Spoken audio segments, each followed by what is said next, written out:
Hi folks, Brad here with 715 Motorworks. This week what I'm working on right now is building a wiring harness for car number 4 over there. And what we have done in the past is we kind of built this harness in place inside the car, and it kind of conflicts if somebody else is working on doing some fabrication. You're kind of tripping over each other and stuff like that. So what I did here is we built the actual table to scale.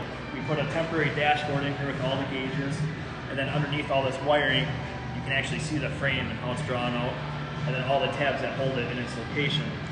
So here you can kind of see what the car looks like without the wiring harness in it. The gauge harnesses are hooked up, these are in, but everything else is kind of ripped out of it right now. So you can see where they plug in together here.